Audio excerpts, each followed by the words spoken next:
ਅੰਡੋਜ਼ TV ਦੇ programme ਸੰਵਾਦ ਦੇ ਵਿੱਚ ਦਰਸ਼ਕਾਂ ਦਾ ਸਵਾਗਤ। ਦਰਸ਼ਕੋ, ਪੰਜਾਬੀ ਦੀ ਕਹਾਵਤ ਆ ਕਿ ਬੱਕਰੇ ਦੀ ਮਾਂ ਕਿੰਨੀ ਕੁ ਦੇਰ ਖੈਰ ਮਨਾਵੇਗੀ। ਝੜਕਾਈ ਦੇ ਖੋਖੇ ਦੇ ਮੋਹਰੇ ਬੰਨਿਆ ਬੱਕਰਾ, ਉਹਦੀ ਅੱਜ ਨਹੀਂ ਤੇ ਕੱਲ ਆਉਣੀ ਜਿਹੜੀ ਉਹ ਤੈਅ ਆ। ਹੁਣ ਇਹੀ ਕੁਛ ਪੰਜਾਬ ਦੀ ਹੋਣੀ ਦੇ ਨਾਲ ਹੋ ਰਿਹਾ। 3 ਸਤੰਬਰ ਨੂੰ ਭਾਰਤ ਦੀ ਸੁਪਰੀਮ ਕੋਰਟ ਨੇ 4 ਮਹੀਨੇ ਦਾ ਸਮਾਂ ਪੰਜਾਬ ਨੂੰ ਹੋਰ ਦੇ ਦਿੱਤਾ ਤੇ ਨਾਲ ਇਹ ਕਿਹਾ ਕਿ ਹਰਿਆਣਾ ਤੇ ਪੰਜਾਬ ਦੋਨੋਂ ਬੈਠ ਕੇ ਕੇਂਦਰ ਸਰਕਾਰ ਵਿਚੋਲਗੀ ਕਰੇ ਤੇ ਬੈਠ ਕੇ ਫੈਸਲਾ ਲੈਣ ਤੇ SYL ਪਹਿਲਾਂ ਪੂਰੀ ਕਰਨ। ਜਿੱਥੋਂ ਤੱਕ ਪੰਜਾਬ ਦਾ ਪਾਣੀਆਂ ਦੇ ਮੁਤਲਕ ਸੀ ਕਿ ਪੰਜਾਬ ਕੋਲੇ ਦੇਣ ਲਈ ਵਾਧੂ ਪਾਣੀ ਨਹੀਂ ਮੌਜੂਦਾ ਸਥਿਤੀ ਵਿੱਚ, ਤਾਂ ਸੁਪਰੀਮ ਕੋਰਟ ਪਹਿਲੇ ਦਿਨ ਤੋਂ ਹੀ ਇਹ ਕੁਝ ਕਹਿੰਦਾ ਆ ਰਿਹਾ, ਚਾਹੇ ਉਹ ਜਨਵਰੀ 2001 ਦਾ ਫੈਸਲਾ ਹੋਵੇ, ਚਾਹੇ ਜੁਲਾਈ 2004 ਦਾ ਹੋਵੇ ਤੇ ਚਾਹੇ 2016 ਦਾ ਹੋਵੇ ਤੇ ਚਾਹੇ 19 ਜੁਲਾਈ 2019 ਦਾ ਹੋਵੇ। ਉਹ ਕਹਿੰਦਾ ਪਹਿਲਾਂ SYL ਪੂਰੀ ਕਰੋ, ਬਾਕੀ ਕੇਸ ਬਾਅਦ 'ਚ ਸੁਣਾਂਗੇ ਕਿ ਪਾਣੀ ਦੇਣ ਲਈ ਹੈ ਜਾਂ ਨਹੀਂ ਹੈ। ਕਿਤੇ ਨਾ ਕਿਤੇ BJP ਦੀ ਸਰਕਾਰ, ਜਿਹੜੀ ਕਿ ਹਰ ਵਾਰ ਚਾਹੇ ਪਹਿਲਾਂ ਤੋਂ ਕੇਂਦਰ ਦੇ ਵਿੱਚ ਬੈਠੀਆਂ ਕਾਂਗਰਸ ਦੀਆਂ ਸਰਕਾਰਾਂ ਸੀ, ਉਹ ਹਮੇਸ਼ਾ ਪੰਜਾਬ ਦੇ ਵਿਰੁੱਧ ਹੀ ਹਰਿਆਣੇ ਦੀ ਫੇਵਰ 'ਚ ਭੁਗਤੀ ਦੇ ਰਹੀਆਂ ਤੇ ਇਹ ਮੌਜੂਦਾ ਕਾਂਗਰਸ ਦੀ BJP ਦੀ ਸਰਕਾਰ ਵੀ ਹਰਿਆਣੇ ਦੇ ਪੱਖ 'ਚ ਹੀ ਭੁਗਤਦੀ ਰਹੀ। ਇਹ ਪਹਿਲੀ ਵਾਰ ਆ ਕਿ ਕੇਂਦਰ ਸਰਕਾਰ ਦੇ ਕਹਿਣ 'ਤੇ ਅਟਾਰਨੀ ਜਨਰਲ ਆਫ ਇੰਡੀਆ ਨੇ ਸੁਪਰੀਮ ਕੋਰਟ ਕੋਲੋਂ 3 ਮਹੀਨੇ ਦਾ ਸਮਾਂ ਮੰਗ ਲਿਆ ਕਿ ਸਾਨੂੰ 3 ਮਹੀਨੇ ਦਾ ਸਮਾਂ ਦਿੱਤਾ ਜਾਵੇ ਤੇ ਦੋਨਾਂ ਸੰਬੰਧਿਤ ਰਾਜਾਂ ਨਾਲ ਸਾਡੀ ਗੱਲਬਾਤ ਚੱਲ ਰਹੀ ਆ ਤੇ ਸ਼ਾਇਦ ਕਿਸੇ ਅਸੀਂ ਇਹਨੂੰ ਨਤੀਜੇ 'ਤੇ ਪਹੁੰਚ ਜਾਈਏ। ਤਾਂ ਸੁਪਰੀਮ ਕੋਰਟ ਨੇ 3 ਦੀ ਜਗ੍ਹਾ 4 ਮਹੀਨੇ ਦਾ ਸਮਾਂ ਦੇ ਦਿੱਤਾ, ਪਰ ਇੱਕ ਗੱਲ ਹਦਾਇਤ ਜਿਹੜੀ ਸੀ ਉਹ ਬੜੀ ਸਖਤ ਕਰ ਦਿੱਤੀ ਕਿ 4 ਮਹੀਨੇ ਤੱਕ ਇਸ ਜਿਹੜਾ ਸਮਝੌਤਾ ਹੈ SYL ਬਣਾਉਣ ਦਾ, ਇਹਨੂੰ ਸਿਰੇ ਲਾ ਕੇ ਹੀ ਵਾਪਸ ਮੁੜਨਾ। ਸਮਝੌਤਾ ਹੋਇਆ ਹੋਣਾ ਚਾਹੀਦਾ ਤੇ SYL ਜਿਹੜੀ ਆ ਉਹਦੇ 'ਤੇ ਫੈਸਲਾ ਹੋਇਆ ਹੋਣਾ ਚਾਹੀਦਾ। ਹੁਣ ਸਵਾਲ ਇਹ ਆ ਕਿ BJP ਦਾ ਵੀ ਪੰਜਾਬ 'ਚ ਕਿਤੇ ਨਾ ਕਿਤੇ ਇੰਟਰਸਟ ਸੀ। ਮੌਜੂਦਾ ਅਕਾਲੀ ਦਲ ਉਹਦਾ ਭਾਈਵਾਲ ਸੀ, ਜਿਹੜਾ ਕੇਂਦਰ 'ਚ ਵੀ ਆ ਤੇ ਸੂਬੇ ਦੇ ਵਿੱਚ ਵੀ ਰਿਹਾ ਤੇ ਤਕਰੀਬਨ 15 ਸਾਲ ਪੰਜਾਬ ਦੇ ਵਿੱਚ BJP ਨੇ ਅਕਾਲੀ ਦਲ ਨਾਲ ਰਲ ਕੇ ਜਿਹੜਾ ਉਹ ਰਾਜ ਭਾਗ ਦਾ ਸੁੱਖ ਜਿਹੜਾ ਉਹ ਭੋਗਿਆ ਤੇ BJP ਕਿਤੇ ਨਾ ਕਿਤੇ ਹੁਣ ਇਕੱਲੇ ਤੌਰ 'ਤੇ, ਜਿੱਦਾਂ ਪੂਰੇ ਭਾਰਤ ਦੇ ਵਿੱਚ ਉਹ ਇਕੱਲੇ ਤੌਰ 'ਤੇ ਉਤਰੀ ਆ, ਇਸੇ ਤਰ੍ਹਾਂ ਉਹ ਇਕੱਲੇ ਤੌਰ 'ਤੇ ਉਤਰਨਾ ਚਾਹੁੰਦੀ ਸੀ ਤੇ ਇਸ ਕਰਕੇ ਸ਼ਾਇਦ ਉਹ ਐਡਾ ਵੱਡਾ ਫੈਸਲਾ ਨਹੀਂ ਸੀ ਲੈਣਾ ਚਾਹੁੰਦੀ। ਨਹੀਂ ਤਾਂ ਜੋ ਹਾਲਾਤ ਬਣੇ ਹੋਏ ਸੀ ਉਹ ਇਹ ਸੀ ਕਿ ਜੇ ਪੰਜਾਬ, ਕਿਉਂਕਿ 2001 ਤੋਂ ਲਗਾਤਾਰ ਜਦੋਂ ਤੋਂ ਸੁਪਰੀਮ ਕੋਰਟ ਦੇ ਫੈਸਲੇ ਆ ਰਹੇ ਨੇ, ਹਰ ਵਾਰ ਇੱਕੋ ਹੀ ਆ ਕਿ SYL ਜੇ ਪੰਜਾਬ ਸਰਕਾਰ ਪੂਰੀ ਨਹੀਂ ਕਰਦੀ ਤਾਂ ਕੇਂਦਰ ਸਰਕਾਰ ਕੇਂਦਰੀ ਕਿਸੇ ਏਜੰਸੀ ਨੂੰ ਲਾ ਕੇ, ਚਾਹੇ ਉੱਥੇ ਰਾਸ਼ਟਰਪਤੀ ਰਾਜ ਲਾਗੂ ਕਰਨਾ ਪਵੇ ਕਰਕੇ, ਫੌਜ ਲਾਓ, ਚਾਹੇ CRPF ਲਾਓ, ਚਾਹੇ BSF ਲਾਓ, ਲਾ ਕੇ ਉਹ ਨਹਿਰ ਪਹਿਲਾਂ ਪੂਰੀ ਕਰੋ। ਉਸ ਤੋਂ ਬਾਅਦ ਪੰਜਾਬ ਦਾ ਕੇਸ ਸੁਣਿਆ ਜਾਏਗਾ ਕਿ ਪਾਣੀ ਦੇਣ ਲਈ ਹੈ ਜਾਂ ਨਹੀਂ ਹੈ। ਤੇ BJP ਜਿਹੜੀ ਸੀ ਉਹਦਾ ਕਿਤੇ ਨਾ ਕਿਤੇ ਇਹਦੇ 'ਚ ਇੰਟਰਸਟ ਸੀ। ਇਸੇ ਕਰਕੇ BJP ਨੇ ਹੁਣ ਜਿਹੜਾ ਸੀਗਾ 3 ਮਹੀਨੇ ਦਾ ਸਮਾਂ ਜਿਹੜਾ ਸੀ ਕਿ ਕੇਂਦਰ ਦੇ ਵਿੱਚ BJP ਦੀ ਸਰਕਾਰ ਆ ਤੇ BJP ਦੇ ਕਹਿਣ 'ਤੇ ਹੀ ਅਟਾਰਨੀ ਜਨਰਲ ਜਿਹੜਾ ਇੰਡੀਆ ਦਾ, ਉਹਨੇ ਉਹਨਾਂ ਤੋਂ ਸਮਾਂ ਮੰਗਿਆ 3 ਮਹੀਨੇ ਦਾ, ਲੇਕਿਨ ਸੁਪਰੀਮ ਕੋਰਟ ਨੇ 4 ਮਹੀਨੇ ਦਾ ਸਮਾਂ ਜਿਹੜਾ ਉਹ ਕੇਂਦਰ ਸਰਕਾਰ ਨੂੰ ਦੇ ਦਿੱਤਾ। ਹੁਣ ਹੋਏਗਾ ਕੀ? ਹਰ ਇੱਕ ਸਾਡੇ ਤਰ੍ਹਾਂ ਤੇ ਤੁਹਾਡੇ ਤਰ੍ਹਾਂ ਸੂਝ ਰੱਖਣ ਵਾਲਾ ਜਿਹੜਾ ਵਿਅਕਤੀ ਆ, ਉਹਦੀ ਨਿਗਾਹ ਜਿਹੜੀ ਆ ਉਹ ਇੱਥੇ ਟਿਕੀ ਹੋਈ ਆ ਕਿ ਕਿਸ ਤਰੀਕੇ ਦੇ ਨਾਲ ਕੀ ਸਿਆਸਤ ਜਿਹੜੀ ਆ ਉਹ ਇਸ SYL ਜਿਹੜੀ ਆ ਇਹਦੇ 'ਤੇ ਖੇਡੀ ਜਾ ਰਹੀ ਆ। ਹੁਣ ਵੱਡੀ ਗੱਲ ਤਾਂ ਇਹ ਆ ਕਿ ਜੇ BJP ਦਾ ਪੰਜਾਬ 'ਚ ਕੋਈ ਬਹੁਤਾ ਜ਼ਿਆਦਾ ਇੰਟਰਸਟ ਨਾ ਹੁੰਦਾ ਤਾਂ BJP ਜਿਹੜੀ ਸੀਗੀ ਉਹ 1 ਲੱਖ ਫੈਸਲਾ ਜਿਹੜਾ ਸੀਗਾ ਉਹ ਕਰਵਾ ਸਕਦੀ ਸੀ। ਉਹ ਇਹਦੇ 'ਚ ਭਾਈਵਾਲ ਨਾ ਬਣਦੀ, ਉਹ ਸਿੱਧਾ ਕਹਿ ਦਿੰਦੀ ਕਿ ਪੰਜਾਬ ਜਿਹੜਾ ਉਹ ਸਾਡੀ ਗੱਲ ਨਹੀਂ ਸੁਣ ਰਿਹਾ, ਇਸ ਕਰਕੇ ਜੋ ਸੁਪਰੀਮ ਕੋਰਟ ਨੇ ਫੈਸਲਾ ਦੇਣਾ ਦੇ ਦੇਵੇ। ਤੇ ਸੁਪਰੀਮ ਕੋਰਟ ਦਾ ਫੈਸਲਾ ਜਿਹੜਾ ਉਹ 4 ਵਾਰ ਪਹਿਲਾਂ ਆ ਚੁੱਕਿਆ, ਜਨਵਰੀ 2002 'ਚ, ਜੁਲਾਈ 2004 ਦੇ ਵਿੱਚ, 2016 ਦੇ ਵਿੱਚ ਤੇ ਹੁਣ 2019 ਦੇ ਵਿੱਚ 19 ਜੁਲਾਈ ਨੂੰ ਵੀ ਇਹੀ ਫੈਸਲਾ ਆਇਆ ਕਿ ਜਾਂ ਤਾਂ ਨਹਿਰ ਬਣਾਵੇ ਪੰਜਾਬ, ਨਹੀਂ ਤਾਂ ਫਿਰ ਕੇਂਦਰ ਸਰਕਾਰ ਜਿਹੜੀ ਆ ਉਹ ਬੈਠ ਕੇ ਕਿਸੇ ਕੇਂਦਰੀ ਏਜੰਸੀ ਨੂੰ ਲਾ ਕੇ ਜਿਹੜੀ ਆ ਉਹ ਬਣਾਵੇ।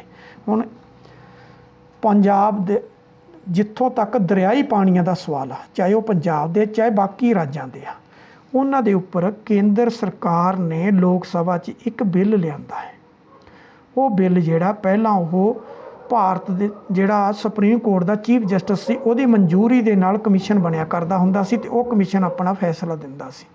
ਹੁਣ ਉਹਦੇ ਵਿੱਚ ਸੋਧ ਕਰ ਦਿੱਤੀ ਗਈ ਆ ਅਤੇ ਉਹ ਜਿਹੜਾ ਕਮਿਸ਼ਨ ਬਣੇਗਾ ਉਹਨੂੰ ਜਿਹੜਾ ਇਸ ਜਲ ਸੰਸਾਧਨ ਵਿਭਾਗ ਦਾ ਮੰਤਰੀ ਆ ਅਤੇ ਪ੍ਰਧਾਨ ਮੰਤਰੀ ਦੋਨੋਂ ਬੈਠ ਕੇ ਕਿਸੇ ਵੀ ਸੁਪਰੀਮ ਕੋਰਟ ਦੇ ਸਾਬਕਾ ਜੱਜ ਜਿਹੜਾ ਹੈ ਉਹਨੂੰ ਉਹਦਾ ਚੇਅਰਮੈਨ ਲਾਉਣਗੇ ਅਤੇ ਉਹਦੇ ਨਾਲ ਉਹਦੇ 2 ਮੈਂਬਰ ਲਾਏ ਜਾਣਗੇ ਅਤੇ ਉਹ 2 ਸਾਲ ਦਾ ਉਹਦਾ ਸਮਾਂ ਮਿੱਥਿਆ ਜਾਏਗਾ। ਜਿਹੜਾ ਉਹ 2 ਸਾਲ ਦੇ ਵਿੱਚ ਜਿਹੜਾ ਵੀ ਉਹ ਫੈਸਲਾ ਦੇਣਗੇ ਉਸ ਫੈਸਲੇ ਨੂੰ ਭਾਰਤ ਦੀ ਕਿਸੇ ਵੀ ਕੋਰਟ ਦੇ ਵਿੱਚ ਚੈਲੰਜ ਨਹੀਂ ਕੀਤਾ ਜਾਵੇਗਾ ਅਤੇ ਉਹ ਜਿਸ ਦਿਨ ਫੈਸਲਾ ਦਿੱਤਾ ਜਾਏਗਾ ਉਸ ਦਿਨ ਤੋਂ ਬਾਅਦ ਆਪਣੇ ਆਪ ਨੋਟੀਫਿਕੇਸ਼ਨ ਜਾਰੀ ਹੋ ਜਾਏਗਾ ਅਤੇ ਉਹਦੇ ਲਈ ਸਰਕਾਰ ਨੂੰ ਨੋਟੀਫਿਕੇਸ਼ਨ ਵੀ ਜਾਰੀ ਕਰਨ ਦੀ ਲੋੜ ਨਹੀਂ ਪਏਗੀ।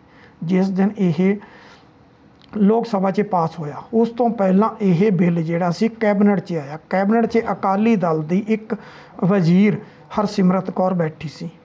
ਹਰ ਇੱਕ ਮੰਤਰੀ ਨੂੰ 3 ਜਾਂ 4 ਦਿਨ ਜਾਂ 1 ਹਫ਼ਤਾ ਪਹਿਲਾਂ ਕੈਬਨਿਟ ਦਾ ਏਜੰਡਾ ਜਿਹੜਾ ਉਹ ਮਿਲ ਜਾਂਦਾ, ਉਹਦੇ 'ਤੇ ਉਹਨੇ ਤਿਆਰੀ ਕਰਕੇ ਜਾਣੀ ਹੁੰਦੀ। ਲੇਕਿਨ ਉੱਥੇ ਅਕਾਲੀ ਦਲ ਦੀ ਕੇਂਦਰ 'ਚ ਬੈਠੀ ਵਜ਼ੀਰ ਚੁੱਪ ਰਹੀ ਔਰ ਉਹਦੇ ਉੱਪਰ ਜਿਸ ਤਰ੍ਹਾਂ ਵੀ ਸੀ ਉਹਨਾਂ ਸਿਗਨੇਚਰ ਕਰ ਦਿੱਤੇ। ਉਸ ਤੋਂ ਬਾਅਦ ਜਿਹੜੀ ਵੱਡੀ ਅਣਹੋਣੀ ਹੋਈ, ਜਿਸ ਦਿਨ ਲੋਕ ਸਭਾ 'ਚ ਇਹ ਬਿੱਲ ਪੇਸ਼ ਕੀਤਾ ਗਿਆ ਅਤੇ ਪਾਸ ਹੋਇਆ, ਉਸ ਦਿਨ ਪੰਜਾਬ ਦੇ 13 ਮੈਂਬਰ ਪਾਰਲੀਮੈਂਟ ਨੇ ਲੋਕ ਸਭਾ 'ਚ, ਜਿਹਦੇ 'ਚੋਂ 8 ਕਾਂਗਰਸ ਦੇ ਨੇ। 2 BJP ਵਾਲਿਆਂ ਤਾਂ ਕੀ ਬੋਲਣਾ ਸੀ, ਕਿਉਂਕਿ BJP ਨੇ ਹੀ ਤਾਂ ਇਹ ਬਿੱਲ ਲਿਆਂਦਾ ਸੀ ਅਤੇ ਆਮ ਆਦਮੀ ਪਾਰਟੀ ਦਾ 1 ਸੀ ਅਤੇ 2 ਅਕਾਲੀ ਦਲ ਦੇ ਸੀ। ਕਿਸੇ ਨੇ ਵੀ ਉੱਥੇ ਬੋਲਣ ਦੀ ਜ਼ਰੂਰਤ ਨਹੀਂ ਕੀਤੀ। 13 ਚੋਂ 1 ਵੀ ਨਹੀਂ ਬੋਲਿਆ।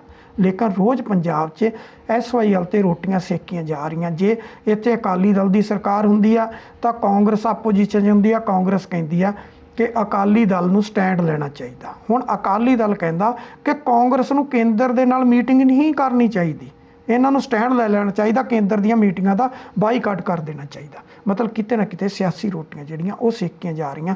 ਲੇਕਿਨ ਇਹਨਾਂ ਸਾਰੀਆਂ ਸਿਆਸੀ ਰੋਟੀਆਂ ਦੇ ਵਿੱਚ ਕਿਤੇ ਨਾ ਕਿਤੇ ਕੇਂਦਰ 'ਚ ਬੈਠੀ BJP ਦੀ ਸਰਕਾਰ ਵੀ ਪੰਜਾਬ 'ਚ ਆਪਣੇ ਪੈਰ ਲਾਉਣ ਦੀ ਤਾਕ 'ਚ ਆ।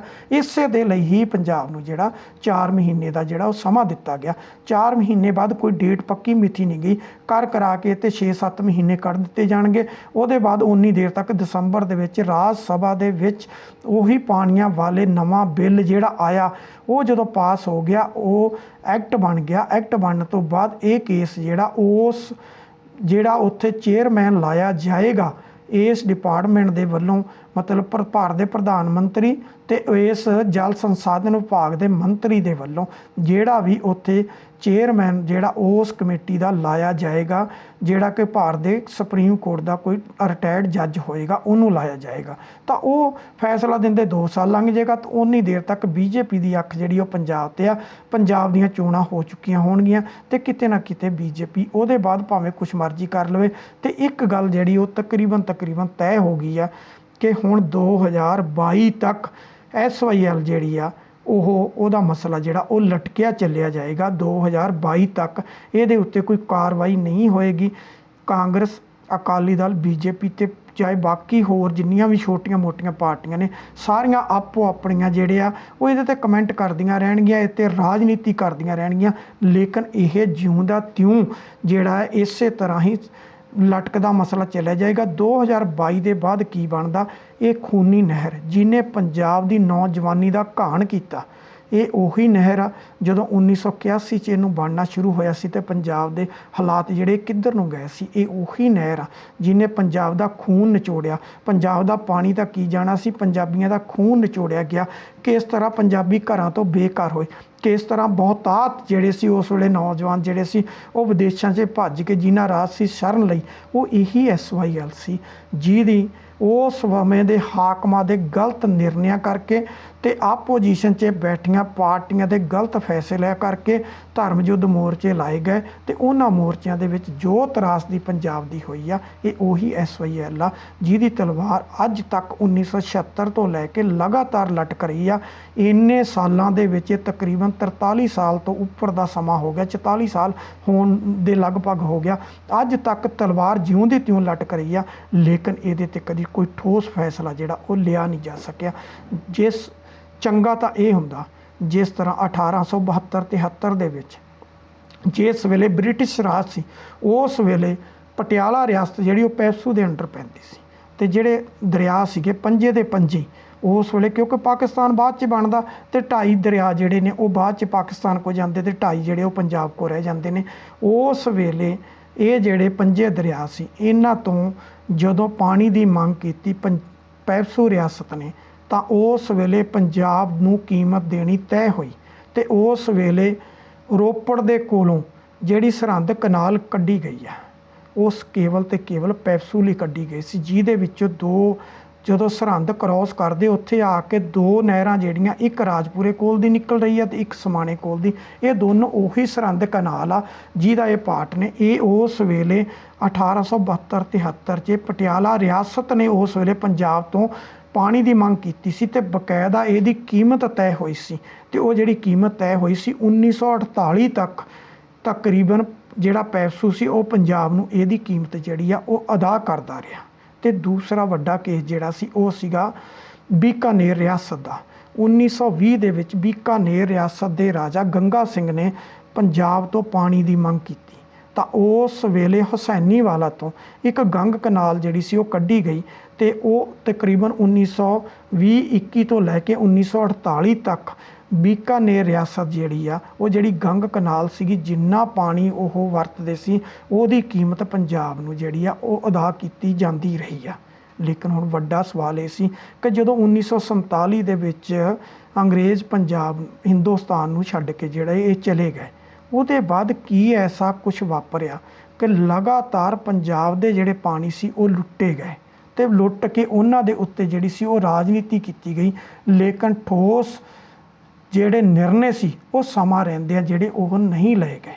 ਸਭ ਤੋਂ ਪਹਿਲਾਂ ਸੀ 1948 ਦੇ ਵਿੱਚ ਇੱਕ ਜਦੋਂ ਪਾਕਿਸਤਾਨ ਦਾ ਪਾਣੀ ਰੋਕਣ ਦੀ ਕੋਸ਼ਿਸ਼ ਕੀਤੀ, ਉਸ ਵੇਲੇ ਇੱਕ ਨਿਰਣਾ ਲੈਂਦੇ ਲੈਂਦੇ 1955 ਆ ਗਿਆ। 1955 'ਚ ਵਰਲਡ ਬੈਂਕ ਦੇ ਰਾਹੀਂ ਇੱਕ ਮੀਟਿੰਗ ਹੋਈ। ਉਸ ਮੀਟਿੰਗ ਦੇ ਵਿੱਚ ਘੱਗਰ ਦਰਿਆ ਜਿਹੜਾ ਕਿ ਟੋਟਲੀ ਪੰਜਾਬ 'ਚੋਂ ਵਹਿੰਦਾ ਹੋਇਆ ਰਾਜਸਥਾਨ ਜਾਂਦਾ ਸੀ। ਅੱਜ ਕੱਲ੍ਹ ਕਿਉਂਕਿ ਪੰਜਾਬ ਦੇ ਵਿੱਚੋਂ ਹਰਿਆਣਾ ਅਲੱਗ ਹੋ ਗਿਆ, ਪਿੱਛੇ ਉਹ ਪਹਿਲਾਂ ਹਰਿਆਣੇ 'ਚ ਆਉਂਦਾ, ਫਿਰ ਪੰਜਾਬ, ਫਿਰ ਦੁਬਾਰਾ ਹਰਿਆਣੇ 'ਚ ਹੋ ਕੇ ਉਹ ਰਾਜਸਥਾਨ ਜਾਂਦਾ, ਜਿਹੜਾ ਕਿ ਕੇਵਲ ਅਤੇ ਕੇਵਲ ਜਿਹ 'ਚ ਬਰਸਾਤੀ ਪਾਣੀ ਆਉਂਦਾ, ਅੱਗੋਂ ਪਿੱਛੇ ਉਹ ਸੁੱਕਾ ਰਹਿੰਦਾ, ਉਹਦੇ 'ਚ ਕੁਛ ਨਹੀਂ, ਜਾਂ ਕੁਛ ਫੈਕਟਰੀਆਂ ਦਾ ਗੰਦਾ ਪਾਣੀ ਜਿਹੜਾ ਉਹ ਉਹਦੇ 'ਚ ਆਉਂਦਾ, ਜਿਹੜਾ ਕਿ ਕਿਤੇ ਵੀ ਯੂਜ਼ ਕਰਨ ਦੇ ਲਾਇਕ ਨਹੀਂ ਹੈ। ਉਸ ਘੱਗਰ ਦਰਿਆ ਨੂੰ ਸਿੰਧ ਬੇਸਨ ਦਾ ਹਿੱਸਾ ਮੰਨ ਕੇ ਰਾਜਸਥਾਨ ਦਾ ਪਾਣੀਆਂ ਦੇ ਉੱਤੇ ਜਿਹੜਾ ਸੀ, ਪੰਜਾਬ ਦੇ ਪਾਣੀ ਉਹਦੇ ਉੱਤੇ ਹੱਕ ਜਿਹੜਾ ਸੀਗਾ ਉਹ ਜਤਾਇਆ ਗਿਆ, ਜਿਹਦਾ ਕਿ ਪਾਕਿਸਤਾਨ ਨੇ ਵਿਰੋਧ ਵੀ ਕੀਤਾ ਸੀ ਕਿ ਰਾਜਸਥਾਨ ਤਾਂ ਅਲੱਗ ਸਟੇਟ ਆ, ਉਹਦਾ ਪੰਜਾਬ ਦੇ ਪਾਣੀਆਂ ਦੇ ਉੱਤੇ ਕੋਈ ਹੱਕ ਨਹੀਂ। ਅਤੇ ਜਿਹੜੀ ਗੰਗ ਕਨਾਲ ਹੁਸੈਨੀਵਾਲਾ ਤੋਂ ਕੱਢੀ ਗਈ ਆ, ਉਹਦੀ ਕੀਮਤ ਉਹ ਪੰਜਾਬ ਨੂੰ ਅਦਾ ਕਰਦੇ ਰਹੇ, ਇਸ ਕਰਕੇ ਉਹਦਾ ਨਹੀਂ। ਕਿਤੇ ਨਾ ਕਿਤੇ ਪੰਜਾਬ ਦਾ ਜ਼ਿਆਦਾ ਜਿਹੜਾ ਹਿੱਸਾ ਸੀਗਾ ਉਹ ਸ਼ੋਅ ਕਰਨ ਦੇ ਚੱਕਰ ਦੇ ਵਿੱਚ ਰਾਜਸਥਾਨ ਨੂੰ ਪਾਣੀ ਜਿਹੜਾ ਉਹ ਦੇਣਾ ਮੰਨ ਲਿਆ ਗਿਆ। ਅਤੇ 1948 ਤੋਂ ਜਿਹੜਾ ਉਹ ਪਾਣੀ ਰਾਜਸਥਾਨ ਨੂੰ ਗਿਆ, ਇੱਕ ਗੰਗ ਕਨਾਲ ਜਿਹੜੀ 1920-21 'ਚ ਚਲੀ ਗਈ, ਅਤੇ ਦੂਸਰਾ ਜਿਹੜਾ ਸੀਗਾ ਹਰੀ ਕੇ ਪੱਤਣ ਤੋਂ ਜਿਹੜੀ ਅੱਜ ਕੱਲ੍ਹ ਇੰਦਰਾ ਨਹਿਰ ਦੇ ਨਾਂ ਨਾਲ ਮਸ਼ਹੂਰ ਆ, ਉਸ ਨਹਿਰ ਦੇ ਰਾਹੀਂ ਜਿਹੜਾ ਸੀਗਾ ਉਹ ਰਾਜਸਥਾਨ ਨੂੰ ਪਾਣੀ ਦਿੱਤਾ ਗਿਆ। ਅਤੇ ਉਹਦੇ ਇਲਾਵਾ ਜਿਹੜੇ ਹਰਿਆਣੇ ਨੂੰ ਜਾ ਰਹੇ ਨੇ ਆਲਰੇਡੀ ਪਾਣੀ ਜਿਹੜੇ ਸੀ ਤਕਰੀਬਨ, ਜੇ ਜਾਣਿਆ ਜਾਵੇ, ਜਿਹੜਾ ਪੌਂਗ ਡੈਮ ਤਲਵਾੜੇ ਬਣਿਆ ਹੋਇਆ, ਜੇ ਪੌਂਗ ਡੈਮ 'ਚੋਂ ਪਾਣੀ ਵੱਧ ਹੁੰਦਾ ਅਤੇ ਛੱਡਣਾ ਪੈਂਦਾ ਤਾਂ ਉਹ ਪੰਜਾਬ ਦਾ ਨੁਕਸਾਨ ਹੁੰਦਾ। ਹੁਣ ਪਿਛਲੇ ਦਿਨਾਂ ਦੇ ਵਿੱਚ ਜਿਹੜੀ ਗੋਬਿੰਦ ਸਾਗਰ ਝੀਲ ਆ, ਜਿੱਥੇ ਭਾਖੜਾ ਡੈਮ ਬਣਿਆ ਹੋਇਆ, ਉੱਥੋਂ ਜਦੋਂ ਪਾਣੀ ਛੱਡਿਆ ਗਿਆ ਤਾਂ ਪੂਰੇ ਦਾ ਪੂਰਾ ਪੰਜਾਬ ਬਰਬਾਦ ਹੋਇਆ। ਨਾ ਕੇਂਦਰ ਨੇ ਕੋਈ ਆਰਥਿਕ ਮਦਦ ਦਿੱਤੀ ਅਤੇ ਸੂਬਾ ਸਰਕਾਰ ਦੇ ਪੱਲੇ ਕੁਛ ਨਹੀਂ। ਸੂਬਾ ਸਰਕਾਰ ਬੁਰੀ ਤਰ੍ਹਾਂ ਨਾਲ ਖਿਲਰੀ ਹੋਈ ਆ। ਸੂਬਾ ਸਰਕਾਰ ਤਾਂ ਲੋਕਾਂ ਦੀਆਂ ਮੁੱਢਲੀਆਂ ਸਹੂਲਤਾਂ ਵੀ ਪੂਰੀਆਂ ਕਰਨ ਜੋਗੀ ਨਹੀਂ। ਜਿੱਥੋਂ ਤੱਕ ਲੋਕ ਪਾਣੀ ਤੋਂ ਪਿਆਸੇ ਮਰ ਰਹੇ ਸੀ, ਰੋਟੀ ਖਾਣ ਤੋਂ ਭੁੱਖੇ ਮਰ ਰਹੇ ਸੀ, ਉਹ ਵੀ ਪਹੁੰਚਾਉਣ ਜੋਗੇ ਨਹੀਂ। ਉਹ ਵੀ ਸਮਾਜ ਸੇਵੀ ਜਥੇਬੰਦੀਆਂ ਜਿਹੜੀਆਂ ਉਹ ਉਤਰੀਆਂ ਅਤੇ ਉਹਨਾਂ ਨੇ ਲੋਕਾਂ ਦੀ ਬਾਂਹ ਫੜੀ। ਅਤੇ ਜ਼ਿਆਦਾਤਰ ਜਿਹੜੇ ਵਿਦੇਸ਼ੀ ਸੀ, ਜਿਹੜੇ NRI ਸੀ, ਜਿਸ ਤਰ੍ਹਾਂ ਖਾਲਸਾ ਏਡ ਆ ਕੇ ਉਤਰੀ ਆ, ਉਹਨਾਂ ਨੇ ਲੋਕਾਂ ਦੇ ਕਿਤੇ ਨਾ ਕਿਤੇ ਪੈਰ ਲਾਉਣੇ ਸ਼ੁਰੂ ਕੀਤੇ। ਲੋਕਾਂ ਨੂੰ ਪਹਿਲਾਂ ਖਾਣ ਪੀਣ ਦੀਆਂ ਵਸਤਾਂ ਮੁਹੱਈਆ ਕਰਵਾਈਆਂ, ਉਹਦੇ ਬਾਅਦ ਉਹਨਾਂ ਦੇ ਘਰ ਬਣਾਉਣ ਦਾ, ਜਿਸ ਤਰ੍ਹਾਂ ਪਿਛਲੇ ਦਿਨਾਂ ਦੇ ਵਿੱਚ ਉਹਨਾਂ ਨੇ ਮੱਝਾਂ ਖਰੀਦ ਕੇ ਦਿੱਤੀਆਂ, ਜਿਨ੍ਹਾਂ ਦੇ ਡੰਗਰ ਜਿਹੜੇ ਸੀ ਉਹ ਪਾਣੀ 'ਚ ਰੁੜ ਗਏ ਜਾਂ ਮਾਰੇ ਗਏ, ਅਤੇ ਉਹ ਕਿਤੇ ਨਾ ਕਿਤੇ ਉਹਨਾਂ ਦੇ ਪੈਰ ਲਾਉਣ ਦੀ ਉਹਨਾਂ ਕੋਸ਼ਿਸ਼ ਕੀਤੀ। ਲੇਕਿਨ ਨਾ ਸੂਬਾ ਸਰਕਾਰ ਨੇ ਬਹੁਤੇ ਤੌਰ 'ਤੇ ਅਤੇ ਨਾ ਹੀ ਕੇਂਦਰ ਨੇ ਅੱਜ ਤੱਕ ਉਹਦੇ 'ਤੇ ਸਵਾਏ ਰਾਜਨੀਤੀ ਕਰਨ ਤੋਂ ਕੁਛ ਨਹੀਂ ਕੀਤਾ, ਅਤੇ ਨਾ ਹੀ ਕਿਸੇ ਨੂੰ ਕੁਛ ਜਿਹੜੀ ਆ ਉਹ ਦੇਣ ਦੀ ਗੱਲ ਕੀਤੀ ਆ। ਹੁਣ ਟੋਟਲ ਪਾਣੀ ਜਿਹੜਾ ਉਹ ਸਤਲੁਜ, ਬਿਆਸ ਅਤੇ ਕੁਛ ਰਾਵੀ ਦਾ ਹਿੱਸਾ ਜਿਹੜਾ, ਇਹਦਾ ਟੋਟਲ ਪਾਣੀ ਦਾ 20% ਆ ਜਿਹੜਾ ਪੰਜਾਬ ਕੇਵਲ ਯੂਜ਼ ਕਰਦਾ। 80% ਪਾਣੀ ਜਿਹੜਾ ਉਹ ਰਾਜਸਥਾਨ, ਹਰਿਆਣਾ ਅਤੇ ਦਿੱਲੀ ਨੂੰ ਜਾਂਦਾ। ਔਰ ਵੱਡੀ ਅਣਹੋਣੀ ਕੀ ਆ ਕਿ ਫਰੀ 'ਚ ਪਾਣੀ ਜਾ ਰਿਹਾ, ਔਰ ਜਿਹੜਾ ਪਾਣੀ ਹਰਿਆਣੇ ਵਿੱਚੋਂ ਹੋ ਕੇ ਦਿੱਲੀ ਜਾਂਦਾ, ਉਹਦੀ ਕੀਮਤ ਹਰਿਆਣਾ ਜਿਹੜਾ ਉਹ ਦਿੱਲੀ ਤੋਂ ਵਸੂਲਦਾ, ਲੇਕਿਨ ਪੰਜਾਬ ਨੂੰ ਨਹੀਂ ਦਿੰਦਾ। ਔਰ ਵੱਡੀ ਗੱਲ, ਜਿਹੜੇ ਪੰਜਾਬ ਦੇ ਵਿੱਚ ਦਰਿਆ ਵਹਿੰਦੇ ਨੇ, ਜਦੋਂ ਰਿਪੇਰੀਅਨ ਲਾਅ ਦੀ ਗੱਲ ਕਰੀਏ, ਉਸ ਵੇਲੇ ਆ ਕਿ ਦਰਿਆ ਜਿਸ ਸੂਬੇ ਦੇ ਵਿੱਚ, ਜਿਸ ਰਾਜ ਦੇ ਵਿੱਚ ਵਹਿੰਦੇ ਆ, ਉਹਦੇ ਉੱਤੇ ਉਸ ਰਾਜ ਦਾ ਅਧਿਕਾਰ ਆ। ਲੇਕਿਨ ਬੜੀ ਬਦਕਿਸਮਤੀ, ਪੰਜਾਬ 'ਚ ਰਹਿੰਦੇ ਦਰਿਆਵਾਂ ਦੇ ਵਿੱਚੋਂ ਤਾਂ ਰਾਜਸਥਾਨ ਅਤੇ ਹਰਿਆਣੇ ਨੂੰ ਹਿੱਸਾ ਦੇ ਦਿੱਤਾ ਗਿਆ। ਲੇਕਿਨ ਹਰਿਆਣਾ ਜਿਹੜਾ ਪਹਿਲਾਂ ਪੰਜਾਬ ਦਾ ਪਾਰਟ ਸੀ, ਉਹਦੇ ਵਿੱਚ ਵਗਦੀ ਜਿਹੜੀ ਜਮਨਾ ਸੀ, ਉਹਦੇ ਵਿੱਚੋਂ ਇੱਕ ਬੂੰਦ ਵੀ ਪੰਜਾਬ ਦੇ ਇਸ ਪਾਣੀ ਦੀ ਵੰਡ 'ਚ ਨਹੀਂ ਸ਼ਾਮਲ ਕੀਤੀ ਗਈ, ਅਤੇ ਸਾਰੇ ਦਾ ਸਾਰਾ ਜਮਨਾ ਦੇ ਉੱਤੇ ਅਧਿਕਾਰ ਜਿਹੜਾ ਸੀ ਉਹ ਹਰਿਆਣਾ ਅਲੱਗ ਸੂਬਾ ਬਣਿਆ ਅਤੇ ਹਰਿਆਣੇ ਦਾ ਕਰ ਦਿੱਤਾ। ਲੇਕਿਨ ਪੰਜਾਬ ਜਿਹੜਾ ਸੀ, ਉਹਨੂੰ ਜਿਹੜਾ ਉਹਦਾ ਪਾਣੀ ਸੀ, ਉਹ ਬਹੁਤਾਤ ਜਿਹੜੀ ਸੀ ਉਹ ਵੰਡ ਕੇ ਹਰਿਆਣਾ, ਦਿੱਲੀ ਅਤੇ ਰਾਜਸਥਾਨ ਤਿੰਨਾਂ ਸਟੇਟਾਂ ਨੂੰ ਦੇ ਦਿੱਤੀ। ਵਾਰ ਜਿਹੜੇ ਫੈਸਲੇ ਹੋਏ ਉਹ ਪੰਜਾਬ ਦੇ ਵਿਰੋਧ 'ਚ ਹੀ ਹੋਏ। ਕੋਈ ਵੀ ਇੱਕ ਵੀ ਫੈਸਲਾ ਜਿਹੜਾ ਸੀ ਉਹ ਪੰਜਾਬ ਦੇ ਹੱਕ 'ਚ ਨਹੀਂ ਹੋਇਆ। 1966 ਆਇਆ, 1966 ਦੇ ਵਿੱਚ ਪੰਜਾਬੀ ਸੂਬਾ ਬਣਿਆ। ਜਦੋਂ ਪੰਜਾਬੀ ਸੂਬਾ ਬਣਦਾ, ਉਸ ਵੇਲੇ ਬੜੀ ਚਲਾਕੀ ਦੇ ਨਾਲ ਸੰਵਿਧਾਨ ਦੀਆਂ ਜਿਹੜੀਆਂ 3 ਧਾਰਾ ਸੀਗੀਆਂ, ਜਿਹੜੇ ਜਦੋਂ ਅਲੱਗ ਭਾਸ਼ਾ ਦੇ ਆਧਾਰ 'ਤੇ ਸੂਬੇ ਬਣਾਏ ਗਏ, ਉਦੋਂ 3 ਆਰਟੀਕਲ ਐਸੇ ਸੀਗੇ ਜਿਹੜੇ 78, 79 ਅਤੇ 80 ਸੀ। ਇਹ 3 ਉਹ ਸੀ ਕਿ ਜੇ ਕਿਤੇ ਪੰਜਾਬ ਦੇ ਪਾਣੀ ਦਾ ਕਿਸੇ ਵੀ ਰਾਜ ਦੇ ਨਾਲ ਜਿਹੜਾ ਡਿਸਪਿਊਟ ਹੋਏਗਾ, ਉਹ ਕੇਂਦਰ ਹੱਲ ਕਰੇਗਾ, ਨਾ ਕਿ ਸਟੇਟ ਕਰੇਗੀ। ਉਹ ਅਧਿਕਾਰ ਕੋਲ ਹੈ। ਭਾਖੜਾ ਬਿਆਸ ਮੈਨੇਜਮੈਂਟ ਬੋਰਡ, ਜਿਹੜਾ ਕਿ ਭਾਖੜਾ ਡੈਮ ਪੂਰੇ ਦਾ ਪੂਰਾ ਪੰਜਾਬ ਦੀ ਧਰਤੀ 'ਤੇ ਬਣਿਆ, ਉਹਦਾ ਕੰਟਰੋਲ ਵੀ ਪੰਜਾਬ ਤੋਂ ਲੈ ਲਿਆ। ਇਹ 3 ਧਾਰਾ ਐਸੀਆਂ ਪਾਈਆਂ ਗਈਆਂ ਜਿਹੜੀਆਂ ਕਿ ਅੱਜ ਤੱਕ ਕਦੀ ਵੀ, ਜਦੋਂ ਵੀ ਭਾਸ਼ਾ ਦੇ ਆਧਾਰ 'ਤੇ ਸੂਬੇ ਬਣੇ ਜਾਂ ਵੈਸੇ ਬਣੇ, ਉਦੋਂ ਕਦੀ ਵੀ ਨਹੀਂ ਹੋਇਆ। ਔਰ ਜਿਹੜੀ ਰਾਜਧਾਨੀ ਉਹ ਸੂਬੇ ਦੀ ਹੁੰਦੀ ਸੀ, ਉਹ ਜਿਹੜੀ ਪਹਿਲੀ ਸਟੇਟ ਹੁੰਦੀ ਸੀ ਉਸੇ ਕੋਲ ਹੀ ਰਹਿੰਦੀ ਸੀ। ਜਿਹੜੀ ਨਵੀਂ ਸਟੇਟ ਬਣਦੀ ਉਹਦੀ ਰਾਜਧਾਨੀ ਅਲੱਗ ਹੁੰਦੀ ਸੀ। ਪਰ ਬੜੀ ਬਦਕਿਸਮਤੀ ਨਾਲ ਪੰਜਾਬ ਦੀ ਰਾਜਧਾਨੀ ਵੀ ਜਿਹੜੀ ਆ ਉਹਨੂੰ ਯੂਨੀਅਨ ਟੈਰੀਟਰੀ ਜਿਹੜਾ ਉਹ ਕਰਾਰ ਕਰ ਦੇ ਦਿੱਤਾ ਗਿਆ। ਅੱਜ ਤੱਕ 1966 ਤੋਂ ਲੈ ਕੇ ਅੱਜ ਤੱਕ ਉਹ ਯੂਨੀਅਨ ਟੈਰੀਟਰੀ ਆ। ਔਰ ਕੋਰਟ ਵੀ, ਹੁਣ ਹਾਈ ਕੋਰਟ ਵੀ ਪੰਜਾਬ ਤੋਂ ਐਫੀਡੇਵਿਟ ਮੰਗਦੀ ਆ ਕਿ ਤੁਸੀਂ ਦੱਸੋ ਕਿ ਇਸ ਰਾਜਧਾਨੀ 'ਤੇ ਤੁਹਾਡਾ ਅਧਿਕਾਰ ਆ। ਜੇ ਕੋਈ ਅਧਿਕਾਰ ਹੈ ਤੁਹਾਡਾ ਤਾਂ ਸਾਨੂੰ ਉਹ ਡਾਕੂਮੈਂਟ ਦਿਖਾਏ ਜਾਣ। ਅਤੇ ਪੰਜਾਬ ਸਰਕਾਰ ਕੋਲ ਵੀ ਕੋਈ ਡਾਕੂਮੈਂਟ ਨਹੀਂ ਅਤੇ ਹਰਿਆਣੇ ਕੋਲ ਵੀ ਕੋਈ ਡਾਕੂਮੈਂਟ ਨਹੀਂ ਕਿ ਇਹ ਸਾਡੀ ਰਾਜਧਾਨੀ ਆ, ਜਿੱਥੇ ਕਿ ਕਿਰਾਏਦਾਰ ਦੇ ਤੌਰ 'ਤੇ ਦੋਨਾਂ ਸੂਬਿਆਂ ਦੇ ਮੁੱਖ ਮੰਤਰੀ ਅਤੇ ਮੰਤਰੀ ਰਹਿ ਰਹੇ ਨੇ। ਉੱਥੇ ਵਿਧਾਨ ਸਭਾ ਹੈ, ਉੱਥੇ ਸੈਕਟਰੀਏਟ ਆ, ਲੇਕਿਨ ਹਾਲਾਤਾਂ ਇਹ ਬਣੀਆਂ ਹੋਈਆਂ ਕਿ ਉੱਥੇ ਕੋਈ ਪੁੱਛਣ ਵਾਲਾ ਹੀ ਨਹੀਂ ਕਿ ਇਹਨਾਂ ਦੋਨਾਂ ਸਟੇਟਾਂ ਦੀ ਜਿਹੜੀ ਸਾਂਝੀ ਰਾਜਧਾਨੀ ਆ, ਉਹ 'ਤੇ ਕੇਂਦਰ ਸਰਕਾਰ ਦਾ ਕਬਜ਼ਾ, ਅਤੇ ਦੋਨੋਂ ਸਰਕਾਰਾਂ ਜਿਹੜੀਆਂ ਉਹ ਨਿਹੱਥੀਆਂ ਜਿਹੜੀਆਂ ਉਹ ਬੈਠੀਆਂ ਨੇ। ਹੁਣ ਇਸ ਤੋਂ ਬਾਅਦ 1976 'ਚ ਪੰਜਾਬ ਦੇ ਵਿੱਚ ਗਿਆਨੀ ਜੈਲ ਸਿੰਘ ਦੀ ਅਗਵਾਈ 'ਚ ਕਾਂਗਰਸ ਦੀ ਸਰਕਾਰ ਸੀ। 1975 'ਚ ਐਮਰਜੈਂਸੀ ਲੱਗੀ ਅਤੇ ਅਕਾਲੀ ਦਲ ਨੇ ਐਮਰਜੈਂਸੀ ਦੇ ਵਿਰੁੱਧ ਸਭ ਤੋਂ ਪਹਿਲਾਂ ਜਿਹੜਾ ਸੀ ਉਹ ਮੋਰਚਾ ਲਾਇਆ ਸੀ, ਜਿਸ ਤੋਂ ਇੰਦਰਾ ਗਾਂਧੀ ਜਿਹੜੀ ਉਹ ਖਫਾ ਹੋ ਗਈ। ਅਤੇ 1976 ਦੇ ਵਿੱਚ ਇੱਕ ਸਮਝੌਤਾ ਜਿਹੜਾ ਸੀਗਾ ਉਹ ਲਿਆਂਦਾ ਗਿਆ, ਗਿਆਨੀ ਜੈਲ ਸਿੰਘ ਤੋਂ ਕਰਵਾਇਆ ਗਿਆ, ਹਰਿਆਣੇ ਨੂੰ SYL ਦੇ ਰਾਹੀਂ ਪਾਣੀ ਹੋਰ ਦੇਣ ਦਾ ਜਿਹੜਾ ਉਹ ਸੀ। ਉਹਦੇ ਵਿੱਚ ਉਸ ਵੇਲੇ ਗਿਆਨੀ ਜੈਲ ਸਿੰਘ ਨੇ ਆਪਣੇ ਕਾਰਜਕਾਲ ਦੇ ਦੌਰਾਨ ਇਹਦੇ 'ਤੇ ਜਿਹੜੇ ਸੀ ਉਹ ਦਸਤਖਤ ਕਰਕੇ ਦਿੱਤੇ। ਹਰਿਆਣੇ ਦਾ ਮੁੱਖ ਮੰਤਰੀ, ਉਹਦੇ ਵਿੱਚ ਪੰਜਾਬ ਦਾ ਮੁੱਖ ਮੰਤਰੀ ਗਿਆਨੀ ਜੈਲ ਸਿੰਘ ਤੇ ਇੰਦਰਾ ਗਾਂਧੀ ਪ੍ਰਧਾਨ ਮੰਤਰੀ ਤਿੰਨੋਂ ਬੈਠੇ ਤੇ ਉਹ ਸਮਝੌਤਾ ਹੋ ਗਿਆ ਕਿ ਹਰਿਆਣੇ ਨੂੰ SYL ਜਿਹੜੀ ਆ ਉਹ ਅਸੀਂ ਦਿਆਂਗੇ ਤੇ ਉਹਦੇ ਰਾਹੀਂ ਜਿਹੜਾ ਪਾਣੀ ਉਹ ਦਿੱਤਾ ਜਾਏਗਾ। ਤੇ 1 ਕਰੋੜ ਰੁਪਏ ਦੀ ਰਾਸ਼ੀ ਉਸ ਵੇਲੇ ਗਿਆਨੀ ਜੈਲ ਸਿੰਘ ਦੇ ਕਾਰਜਕਾਲ ਦੌਰਾਨ ਜਿਹੜੀ ਉਹ ਰਿਸੀਵ ਕੀਤੀ ਗਈ। ਹੁਣ ਵੱਡੀ ਸਵਾਲ 1977 ਦੇ ਵਿੱਚ ਪੰਜਾਬ ਦੇ ਵਿੱਚ ਸਰਕਾਰ ਬਦਲੀ, ਪ੍ਰਕਾਸ਼ ਸਿੰਘ ਬਾਦਲ ਦੀ ਅਗਵਾਈ 'ਚ ਸਰਕਾਰ ਬਣੀ। ਜਦੋਂ ਉਹ ਸਰਕਾਰ ਬਣੀ ਤਾਂ ਉਸ ਵੇਲੇ ਪਹਿਲਾ ਕੰਮ ਕੀ ਹੋਇਆ ਕਿ ਪ੍ਰਕਾਸ਼ ਸਿੰਘ ਬਾਦਲ ਦੇ ਕਾਰਜਕਾਲ ਦੌਰਾਨ ਹਰਿਆਣੇ ਦੇ ਵਿੱਚ ਚੌਧਰੀ ਦੇਵੀ ਲਾਲ ਜਿਹੜੇ ਉਹ ਮੁੱਖ ਮੰਤਰੀ ਬਣੇ ਜਨਤਾ ਪਾਰਟੀ ਵੱਲੋਂ। ਤੇ ਪ੍ਰਕਾਸ਼ ਸਿੰਘ ਬਾਦਲ ਤੇ ਦੇਵੀ ਲਾਲ ਦੇ ਪਰਿਵਾਰਾਂ ਦੀ ਬੜੀ ਨੇੜਤਾ ਸੀ। ਉਹਦਾ ਸਬੂਤ ਇੱਕ ਹਰਿਆਣਾ ਵਿਧਾਨ ਸਭਾ 'ਚ ਪਏ ਰਿਕਾਰਡ ਤੋਂ ਵੀ ਮਿਲਦਾ।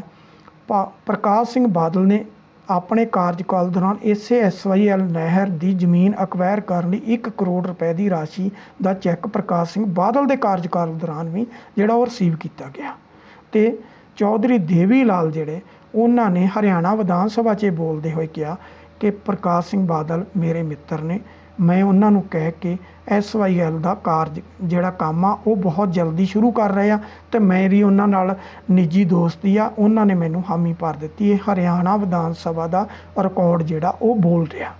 ਹੁਣ ਇਸ ਤੋਂ ਅੱਗੇ ਜਾ ਕੇ 1979 'ਤੇ ਕਿਤੇ ਨਾ ਕਿਤੇ ਅਕਾਲੀ ਦਲ ਦੀਆਂ ਅੱਖਾਂ ਖੋਲ੍ਹੀਆਂ ਤਾਂ ਅਕਾਲੀ ਦਲ ਦੀ ਸਰਕਾਰ ਨੇ ਜਿਹੜਾ ਪੁਨਰਗਠਨ ਐਕਟ ਹੈ ਸਟੇਟ ਬਣਾਉਣ ਦਾ, ਉਹਦੀ ਧਾਰਾ 78, 79 ਤੇ 80 ਤਿੰਨਾਂ ਨੂੰ ਸੁਪਰੀਮ ਕੋਰਟ 'ਚ ਚੁਣੌਤੀ ਦੇ ਦਿੱਤੀ ਗਈ। ਤੇ ਕੇਂਦਰ ਦੇ ਵਿੱਚ ਦੁਬਾਰਾ 1980 ਦੇ ਵਿੱਚ ਕਾਂਗਰਸ ਸਰਕਾਰ ਜਿਹੜੀ ਉਹ ਵਾਪਸੀ ਕਰਦੀ ਇੰਦਰਾ ਗਾਂਧੀ ਦੀ ਅਗਵਾਈ 'ਚ, ਤਾਂ ਉਹਨਾਂ ਨੇ 9 ਸਟੇਟਾਂ ਦੀਆਂ ਸਰਕਾਰਾਂ ਜਿਹੜੀਆਂ ਉਹ ਤੋੜ ਦਿੱਤੀਆਂ, ਉਹ 'ਚ ਪੰਜਾਬ ਦੀ ਵੀ ਸੀ। ਤੇ ਹਰਿਆਣੇ ਦੇ ਵਿੱਚ ਚੌਧਰੀ ਦੇਵੀ ਲਾਲ ਨੂੰ ਉਤਾਰ ਕੇ ਭਜਨ ਲਾਲ ਜਿਹੜੇ ਉਹ ਮੁੱਖ ਮੰਤਰੀ ਬਣ ਜਾਂਦੇ ਆ ਤੇ ਉਹ ਆਪਣੀ ਪੂਰੀ ਕੈਬਨਿਟ ਲੈ ਕੇ ਕਾਂਗਰਸ 'ਚ ਸ਼ਾਮਲ ਹੋ ਜਾਂਦੇ ਆ। ਉਸ ਵਕਤ ਕੀ ਹੁੰਦਾ ਕਿ ਪੰਜਾਬ ਦੇ ਵਿੱਚ ਜਦੋਂ ਚੋਣਾਂ ਹੁੰਦੀਆਂ ਨੇ ਤੇ ਕਾਂਗਰਸ ਦੀ ਦਰਬਾਰਾ ਸਿੰਘ ਕਾਂਗਰਸ ਦੇ ਮੁੱਖ ਮੰਤਰੀ ਬਣਦੇ ਨੇ ਤੇ ਕਾਂਗਰਸ ਦੀ ਸਰਕਾਰ ਪੰਜਾਬ 'ਚ ਜਿਹੜੀ ਉਹ ਬਣਦੀ ਆ। ਤੇ ਦਰਬਾਰਾ ਸਿੰਘ ਤੋਂ ਗਲ 'ਚ ਅੰਗੂਠਾ ਦੇ ਕੇ ਸੰਵਿਧਾਨ ਦੀ ਧਾਰਾ 78, 79 ਤੇ 80 ਤਿੰਨਾਂ ਨੂੰ ਜਿਹੜੀ ਕਿ ਪੁਨਰਗਠਨ ਐਕਟ ਦੀ ਧਾਰਾ ਸੀ, ਇਹਨੂੰ ਜਿਹੜਾ ਕੇਸ ਅਕਾਲੀ ਦਲ ਨੇ ਸੁਪਰੀਮ ਕੋਰਟ 'ਚ ਪਾਇਆ ਸੀ ਉਹਨੂੰ ਜਿਹੜਾ ਸੀਗਾ ਉਹਨੂੰ ਵਿਡਰਾਅ ਕਰ ਲਿਆ ਜਾਂਦਾ। ਤੇ 1981 ਦੇ ਵਿੱਚ ਹਰਿਆਣਾ, ਪੰਜਾਬ ਤੇ ਕੇਂਦਰ ਸਰਕਾਰ ਤੇ ਵਿੱਚੇ ਰਾਜਸਥਾਨ ਨੂੰ ਬੈਠ ਕੇ ਪਾਣੀਆਂ ਦੀ ਨਵੇਂ ਸਿਰੇ ਤੋਂ ਵੰਡ ਕਰਦੇ ਆ। ਉਹਦੇ 'ਚ ਰਾਜਸਥਾਨ ਦਾ ਵੀ ਕੋਟਾ ਵਧਾ ਦਿੱਤਾ ਜਾਂਦਾ, ਹਰਿਆਣੇ ਦਾ ਵੀ ਵਧਾ ਦਿੱਤਾ ਜਾਂਦਾ। SYL ਪੂਰੀ ਕਰਨ ਦਾ ਜਿਹੜਾ ਉਹ ਨਿਰਣਾ ਲੈ ਲਿਆ ਜਾਂਦਾ ਤੇ ਕਪੂਰੀ ਦੇ ਵਿੱਚ ਜਿਹੜਾ ਉਹ ਹਰਿਆਣੇ ਵੱਲੋਂ ਜਿਹੜੀ ਨਹਿਰ ਪੂਰੀ ਹੋ ਕੇ ਆ ਰਹੀ ਸੀ ਉਹਦਾ ਕਪੂਰੀ ਦੇ ਕੋਲੇ ਜਿਹੜਾ ਸੀਗਾ ਉੱਥੇ ਇੰਦਰਾ ਗਾਂਧੀ ਵੱਲੋਂ ਨੀਂਹ ਪੱਥਰ ਜਿਹੜਾ ਰੱਖਣ ਦਾ ਫੈਸਲਾ ਹੋ ਜਾਂਦਾ। ਵੱਡੀ ਗੱਲ ਆ, ਕੈਪਟਨ ਅਮਰਿੰਦਰ ਸਿੰਘ ਜਿਹੜੇ ਕਿ ਅੱਜ ਕੱਲ੍ਹ ਪਾਣੀਆਂ ਦੇ ਆਪਣੇ ਆਪ ਨੂੰ ਰਾਖੇ ਅਖਵਾਉਂਦੇ ਨੇ, ਇਹ ਉਦੋਂ ਪਟਿਆਲੇ ਤੋਂ 1980 'ਚ ਮੈਂਬਰ ਪਾਰਲੀਮੈਂਟ ਸੀ। ਜਿਸ ਦਿਨ ਇੰਦਰਾ ਗਾਂਧੀ ਨੀਂਹ ਪੱਥਰ ਰੱਖਣ ਕਪੂਰੀ ਆਈ, ਪਟਿਆਲੇ ਜ਼ਿਲ੍ਹੇ ਦਾ ਉਹ ਪਿੰਡ ਹੈ ਜਿਹਦਾ ਕਿ ਬਿਲਕੁਲ ਹਰਿਆਣੇ ਦੀ ਸਰਹੱਦ ਦੇ ਨਾਲ ਲੱਗਦਾ। ਉੱਥੇ ਜਦੋਂ ਨੀਂਹ ਪੱਥਰ ਰੱਖਣ ਆਈ ਤੇ ਉਸ ਵੇਲੇ ਬਕਾਇਦਾ ਅਖਬਾਰਾਂ 'ਚ ਕੈਪਟਨ ਅਮਰਿੰਦਰ ਸਿੰਘ ਵੱਲੋਂ ਉਹਦੇ ਸਵਾਗਤ ਲਈ ਇਸ਼ਤਿਹਾਰ ਲੱਗੇ ਤੇ ਕੈਪਟਨ ਅਮਰਿੰਦਰ ਸਿੰਘ ਉੱਥੇ ਇੱਕ ਸੋਨੇ ਦੀ ਕਹੀ ਤੇ ਇੱਕ ਚਾਂਦੀ ਦਾ ਤਸਲਾ ਲੈ ਕੇ ਗਿਆ, ਬਕਾਇਦਾ ਉੱਥੇ ਟੱਕ ਲਾਉਣ ਦੇ ਲਈ। ਇਹ ਇਤਿਹਾਸ ਇਸ ਗੱਲ ਦਾ ਗਵਾਹ ਹੈ। ਹੁਣ ਅਸੀਂ ਇਹ ਜੋ ਕੁਛ ਦਰਸ਼ਕਾਂ ਦੇ ਸਾਹਮਣੇ ਲੈ ਕੇ ਆ ਰਹੇ ਹਾਂ ਉਹ ਇਸ ਕਰਕੇ ਲੈ ਕੇ ਆ ਰਹੇ ਘੱਟੋ ਘੱਟ ਇਹ ਪਤਾ ਲੱਗ ਸਕੇ ਕਿ ਕਿਸ ਨੇ ਕਿੱਥੇ ਕਿੱਥੇ ਆ ਕੇ ਪੰਜਾਬ ਦੇ ਨਾਲ ਜਿਹੜਾ ਉਹ ਕਿਸ ਤਰ੍ਹਾਂ ਧਰੋਹ ਜਿਹੜਾ ਉਹ ਕਮਾਇਆ। ਹੁਣ ਇਹ ਉਹੀ ਜਿਸ ਦਾ ਮੈਂ ਪਹਿਲਾਂ ਵੇਰਵਾ ਦੇ ਕੇ ਹਟਿਆ, ਇਹ ਉਹੀ ਖੂਨੀ ਨਹਿਰ ਆ ਜਿਹਨੇ ਪੰਜਾਬ ਦੀ ਬਰਬਾਦੀ ਕੀਤੀ। ਤੇ ਜਦੋਂ ਇਹਦਾ ਨੀਂਹ ਪੱਥਰ ਰੱਖਿਆ ਗਿਆ ਉਸ ਤੋਂ ਬਾਅਦ ਅਕਾਲੀ ਦਲ ਨੇ 4 ਅਗਸਤ 1982 ਨੂੰ ਧਰਮ ਯੁੱਧ ਮੋਰਚਾ ਲਾ ਦਿੱਤਾ। ਉਹਦੇ ਵਿੱਚ ਲੱਖਾਂ ਦੀ ਤਾਦਾਦ 'ਚ ਗ੍ਰਿਫਤਾਰੀਆਂ ਹੋਈਆਂ ਲੇਕਿਨ ਹੱਲ ਕੋਈ ਨਹੀਂ ਨਿਕਲਿਆ। ਸਮੇਂ-ਸਮੇਂ 'ਤੇ ਕੇਂਦਰ ਨਾਲ ਮੀਟਿੰਗਾਂ ਹੋਈਆਂ ਲੇਕਿਨ ਹਾਲਾਤ ਐਸੇ ਵਿਗੜੇ ਕਿ ਕਿਸੇ ਵੀ ਤਣ ਪੱਤਣ ਨਹੀਂ ਲੱਗਿਆ। ਪੰਜਾਬ ਨੂੰ ਮਿਲਿਆ ਕੁਛ ਨਹੀਂ ਸਿਵਾਏ ਇਸ ਦੇ ਕਿ 1984 ਦੇ ਵਿੱਚ ਜੂਨ 1984 'ਚ ਆਪਰੇਸ਼ਨ ਬਲੂ ਸਟਾਰ ਦੇ ਅਕਾਲ ਤਖਤ ਸਾਹਿਬ ਢਵਾਉਣ ਤੇ ਹਰਿਮੰਦਰ ਸਾਹਿਬ ਨੂੰ ਗੋਲੀਆਂ ਨਾਲ ਛਲਣੀ ਕਰਨ ਤੇ ਹਜ਼ਾਰਾਂ ਹੀ ਸਿੱਖਾਂ ਦਾ ਕਤਲ ਕਰਾਉਣ ਤੋਂ ਇਲਾਵਾ ਕੁਛ ਨਹੀਂ ਮਿਲਿਆ। ਉਸ ਦੇ ਬਾਅਦ ਅਕਾਲੀ ਦਲ ਦਾ ਪ੍ਰਧਾਨ ਹਰਚੰਦ ਸਿੰਘ ਲੌਂਗੋਵਾਲ ਰਾਜੀਵ ਲੌਂਗੋਵਾਲ ਸਮਝੌਤਾ ਕਰਦਾ। ਉਸ ਸਮਝੌਤੇ ਦੇ ਮੁਤਾਬਕ SYL ਪੂਰੀ ਕਰਨ ਦਾ ਜਿਹੜਾ ਨਿਰਣਾ ਲਿਆ ਜਾਂਦਾ। ਇਹ ਉਹ ਸਮਝੌਤੇ ਦੇ ਵਿੱਚ ਲਿਖਿਆ ਹੋਇਆ ਕਿ ਅਸੀਂ SYL ਪੂਰੀ ਕਰਕੇ ਦਿਆਂਗੇ। ਹੁਣ SYL ਪੂਰੀ ਕਰਨ ਦਾ ਤੁਸੀਂ ਨਿਰਣਾ ਲਿਆ ਹੈ। ਸੰਤ ਲੌਂਗੋਵਾਲ ਇਸ ਦੁਨੀਆ 'ਚ ਨਹੀਂ ਰਹੇ। ਸਰਜੀਤ ਸਿੰਘ ਬਰਨਾਲਾ ਦੀ ਅਗਵਾਈ 'ਚ ਪੰਜਾਬ 'ਚ ਸਰਕਾਰ ਬਣਦੀ ਆ। ਸਰਜੀਤ ਸਿੰਘ ਬਰਨਾਲਾ ਦੇ ਟਾਈਮ 'ਚ ਹੀ ਜ਼ਿਆਦਾ ਜ਼ਮੀਨ ਜਿਹੜੀ ਉਹ ਪੰਜਾਬ 'ਚ ਅਕਵਾਇਰ ਕੀਤੀ ਗਈ, ਅਤੇ ਜ਼ਿਆਦਾ ਜਿਹੜੀ ਨਹਿਰ ਸਰਜੀਤ ਸਿੰਘ ਬਰਨਾਲੇ ਦੀ ਸਤੰਬਰ 1985 ਤੋਂ ਲੈ ਕੇ ਮਈ 1987 ਤੱਕ ਤਕਰੀਬਨ ਜਿਹੜਾ ਪੌਣੇ 2 ਸਾਲ ਦਾ ਸਮਾਂ ਸੀ, ਉਹਦੇ ਵਿੱਚ ਹੀ ਨਹਿਰ ਬਣੀ, ਕਿਉਂਕਿ ਮਈ 1987 'ਚ ਸਰਜੀਤ ਸਿੰਘ ਬਰਨਾਲਾ ਦੀ ਸਰਕਾਰ ਜਿਹੜੀ ਉਹ ਤੋੜ ਦਿੱਤੀ ਗਈ ਸੀ, ਉਹਦੇ ਵਿੱਚ ਬਣੀ। 1990 ਆਇਆ, ਉਸ ਵੇਲੇ ਖਾੜਕੂ ਮੂਵਮੈਂਟ ਜ਼ੋਰਾਂ 'ਤੇ ਸੀ, ਅਤੇ ਉਸ ਵੇਲੇ ਬਲਵਿੰਦਰ ਸਿੰਘ ਜਟਾਣਾ ਅਤੇ ਉਹਦੇ ਸਾਥੀਆਂ ਨੇ ਚੀਫ ਇੰਜੀਨੀਅਰ ਅਤੇ ਕੁਛ ਹੋਰ ਵਿਅਕਤੀ ਜਿਹੜੇ SYL 'ਤੇ ਕੰਮ ਕਰਦੇ ਸੀ, ਉਹਨਾਂ ਨੂੰ ਗੋਲੀਆਂ ਮਾਰ ਕੇ ਮਾਰ ਦਿੱਤਾ। ਜਦੋਂ ਮਾਰ ਦਿੱਤਾ, ਉਹਦੇ ਬਾਅਦ SYL ਦਾ ਕੰਮ ਜਿਹੜਾ ਸੀ ਉਹ ਰੁਕ ਗਿਆ। ਉਸ ਤੋਂ ਬਾਅਦ ਇਹ ਨਿਰੰਤਰ ਰੁਕਿਆ ਗਿਆ। ਉਸ ਤੋਂ ਬਾਅਦ ਹੁਣ ਦੇਖੋ ਕਿ ਇਹ ਉਹ SYL ਆ ਜਿਹਦੇ ਉੱਤੇ ਸਰਜੀਤ ਸਿੰਘ ਬਰਨਾਲਾ ਨੇ ਪੌਣੇ 2 ਸਾਲ ਅਤੇ ਪ੍ਰਕਾਸ਼ ਸਿੰਘ ਬਾਦਲ ਨੇ 15 ਸਾਲ ਰਾਜ ਭੋਗਿਆ। ਇਹ ਉਹ SYL ਆ ਜਿਹਦੇ 'ਤੇ ਹਜ਼ਾਰਾਂ ਨੌਜਵਾਨਾਂ ਦਾ ਖੂਨ ਜਿਹੜਾ ਪੰਜਾਬ 'ਚ ਡੁੱਲਿਆ। ਹੁਣ ਪਹਿਲਾ ਫੈਸਲਾ 2001 ਜਨਵਰੀ 'ਚ ਆਉਂਦਾ। ਉਸ ਵੇਲੇ ਪੰਜਾਬ 'ਚ ਚੋਣਾਂ ਦਾ ਮਾਹੌਲ ਸੀ, ਅਕਾਲੀ ਦਲ ਦੀ ਸਰਕਾਰ ਜਾ ਰਹੀ ਸੀ ਅਤੇ ਕੈਪਟਨ ਅਮਰਿੰਦਰ ਸਿੰਘ ਦੀ ਸਰਕਾਰ ਆ ਰਹੀ ਸੀ। ਉਸ ਵੇਲੇ ਕੇਂਦਰ ਸਰਕਾਰ, ਭਾਰਤ ਦੀ ਸੁਪਰੀਮ ਕੋਰਟ ਨੇ ਕੇਂਦਰ ਸਰਕਾਰ ਨੂੰ ਹਦਾਇਤ ਕੀਤੀ ਕਿ ਪੰਜਾਬ ਨੂੰ ਕਹੋ ਕਿ ਨਹਿਰ ਬਣਾਵੇ, ਜੇ ਨਹਿਰ ਨਹੀਂ ਬਣਾਉਂਦਾ ਤਾਂ ਕੇਂਦਰ ਖੁਦ ਬਣਾ ਕੇ ਦੇਵੇ। ਚੋਣਾਂ ਹੋ ਗਈਆਂ। ਜੁਲਾਈ 2004 'ਚ ਇੱਕ ਫੈਸਲਾ ਫੇਰ ਆਉਂਦਾ, ਕਿਉਂਕਿ ਪੰਜਾਬ 'ਚ ਸਰਕਾਰ ਬਦਲ ਚੁੱਕੀ ਸੀ। ਆਉਂਦਾ ਕਿ ਜਾਂ ਤਾਂ SYL ਬਣਾਓ, ਨਹੀਂ ਤਾਂ ਕੇਂਦਰੀ ਏਜੰਸੀ ਲਾ ਕੇ ਤੇ ਨਹਿਰ ਪੂਰੀ ਕਰੇ। ਕੈਪਟਨ ਅਮਰਿੰਦਰ ਸਿੰਘ ਨੇ ਇੱਕ ਵਾਟਰ ਟਰਮੀਨਲ ਐਕਟ ਜਿਹੜਾ ਸੀਗਾ ਪੰਜਾਬ ਦੇ ਪਾਣੀਆਂ ਲਈ, ਉਹ ਵਿਧਾਨ ਸਭਾ 'ਚ ਲੈ ਕੇ ਆ ਗਏ। ਉਹ ਤਾਂ ਲੈ ਕੇ ਆ ਗਏ, ਉਹਦੇ ਨਾਲ ਸ਼ਾਇਦ ਘੱਟੋ ਘੱਟ ਇਹ ਹੋਇਆ ਕਿ 15.5 ਸਾਲ ਇਹ ਮਸਲਾ ਜਿਹੜਾ ਉਹ ਲਟਕ ਗਿਆ। ਲੇਕਿਨ ਬਦਕਿਸਮਤੀ ਕੀ ਹੋਈ ਕਿ ਉਹਦੇ ਵਿੱਚ ਸਾਰੇ ਪਹਿਲੇ ਜਿਹੜੇ ਸਮਝੌਤੇ ਸੀ ਉਹ ਰੱਦ ਨਹੀਂ ਕੀਤੇ, ਇਕੱਲਾ SYL ਵਾਲਾ ਰੱਦ ਕੀਤਾ। ਅਤੇ SYL ਰੱਦ ਕਰਕੇ ਜੇ ਬਾਕੀ ਨਹੀਂ ਰੱਦ ਕੀਤੇ, ਘੱਟੋ ਘੱਟ ਜਿਹੜਾ ਰਾਜਸਥਾਨ ਨੂੰ ਪਾਣੀ ਪਹਿਲਾਂ ਜਾ ਰਿਹਾ ਸੀ, ਹਰਿਆਣੇ ਨੂੰ ਜਾ ਰਿਹਾ ਸੀ, ਦਿੱਲੀ ਨੂੰ, ਉਹਦੇ 'ਤੇ ਮੋਹਰ ਲਾਤੀ ਕਿ ਉਹ ਜਾ ਰਿਹਾ, ਉਹ ਨਹੀਂ ਰੋਕਿਆ ਜਾ ਸਕਦਾ। ਉਸ ਤੋਂ ਅਗਲਾ ਫੈਸਲਾ ਜਿਹੜਾ ਅਗਲਾ ਕੀ ਹੁੰਦਾ, ਜਦੋਂ ਕੈਪਟਨ ਅਮਰਿੰਦਰ ਸਿੰਘ ਇਹ ਕਰਕੇ ਵਿਧਾਨ ਸਭਾ 'ਚ ਪਾਸ, ਗਵਰਨਰ ਤੋਂ ਅਪਰੂਵਲ ਲੈ ਕੇ ਰਾਸ਼ਟਰਪਤੀ ਨੂੰ ਭੇਜ ਦਿੰਦੇ। ਰਾਸ਼ਟਰਪਤੀ ਆਪਣੇ ਸੁਪਰੀਮ ਕੋਰਟ ਨੂੰ ਭੇਜ ਦਿੰਦਾ ਇਹਦੇ 'ਤੇ ਕਿ ਇਹਦੇ 'ਤੇ ਕੋਈ ਨਿਰਣਾ ਲਿਆ ਜਾਵੇ। ਸੁਪਰੀਮ ਕੋਰਟ ਉਹਦੇ 'ਤੇ ਕੋਈ ਨਿਰਣਾ ਲੈਣ ਤੋਂ ਪਹਿਲਾਂ ਬੜੀ ਵਾਰ ਇਹਦੇ 'ਤੇ ਬਹਿਸਾਂ ਹੋਈਆਂ, ਬਹੁਤ ਕੁਛ ਹੋਇਆ। ਅਖੀਰ 2016 ਦੇ ਵਿੱਚ ਸੁਪਰੀਮ ਕੋਰਟ ਕਹਿੰਦੀ ਆ ਕਿ ਇਹਦੇ ਉੱਤੇ ਇਮੀਡੀਏਟਲੀ ਨਹਿਰ ਕੇਂਦਰ ਦੀ ਏਜੰਸੀ ਜਿਹੜੀ ਉਹ ਤਿਆਰ ਕਰੇ। ਪਰ ਪੰਜਾਬ ਸਰਕਾਰ ਦੇ ਵਿਰੁੱਧ ਉਸ ਵੇਲੇ ਕੇਂਦਰ ਸਰਕਾਰ ਜਿਹੜੀ ਕਿ ਜਿੱਥੇ ਕਿ ਅਕਾਲੀ ਦਲ ਉਹਦੇ 'ਚ ਭਾਈਵਾਲ ਸੀ, ਉਹ ਹਰਿਆਣਾ ਦੇ ਪੱਖ 'ਚ ਭੁਗਤੀ, ਪੰਜਾਬ ਦੇ ਪੱਖ 'ਚ ਨਹੀਂ ਭੁਗਤੀ।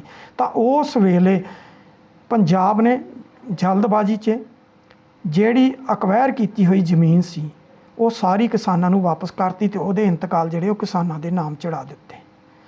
ਉਸ ਤੋਂ ਬਾਅਦ ਹੁਣ ਆ ਕੇ ਦੁਬਾਰਾ 19 ਜੁਲਾਈ ਨੂੰ ਜਿਹੜਾ ਫੈਸਲਾ ਆਇਆ ਸੀ ਉਹਦੇ ਅਗੇਂਸਟ ਫਿਰ ਹੁਣ 3 ਸਤੰਬਰ ਨੂੰ ਭਾਰਤ ਦੇ ਸੁਪਰੀਮ ਕੋਰਟ ਦੇ ਵਿੱਚ ਜਿਹੜਾ ਕੇਸ ਸੀਗਾ ਉਹਦੇ ਉੱਤੇ ਹੁਣ 4 ਮਹੀਨੇ ਦਾ ਸਮਾਂ ਮਿਲ ਗਿਆ। ਹੁਣ ਦੇਖੋ ਕਿ ਇਹ ਸਾਡੀ ਤਾਂ ਇਹੀ ਦੁਆ, ਇਹੀ ਹੱਥ ਜੋੜ ਕੇ ਪਰਮਾਤਮਾ ਅੱਗੇ ਪ੍ਰਾਰਥਨਾ ਕਿ ਪੰਜਾਬ ਨੇ ਬਹੁਤ ਸੰਤਾਪ ਭੋਗ ਲਿਆ, ਬੜਾ ਨੁਕਸਾਨ ਉਠਾ ਲਿਆ, ਘੱਟੋ ਘੱਟ ਇੰਨਾ ਹੋਵੇ ਕਿ ਪੰਜਾਬ ਦਾ ਨੁਕਸਾਨ ਹੋਰ ਨਾ ਹੋਵੇ ਅਤੇ ਇਹ SYL ਜਿਹੜੀ ਆ ਇਹਦੇ 'ਤੇ ਕੋਈ ਠੋਸ ਨਿਰਣਾ ਲੈ ਲਿਆ ਜਾਵੇ। ਨਹੀਂ ਤਾਂ ਪੰਜਾਬ ਕਿਸ ਦਿਸ਼ਾ ਵੱਲ ਨੂੰ ਜਾਏਗਾ। ਸੋ ਦਰਸ਼ਕੋ, ਅੱਜ ਲਈ ਇੰਨਾ ਹੀ। ਅਗਲੀ ਵਾਰ ਕਿਸੇ ਹੋਰ ਨਵੇਂ ਮੁੱਦੇ ਨੂੰ ਲੈ ਕੇ ਫਿਰ ਤੁਹਾਡੇ ਰੂਬਰੂ ਹੋਵਾਂਗੇ। ਹੁਣ ਮੈਨੂੰ ਦਿਓ ਇਜਾਜ਼ਤ। ਸਤਿ ਸ਼੍ਰੀ ਅਕਾਲ।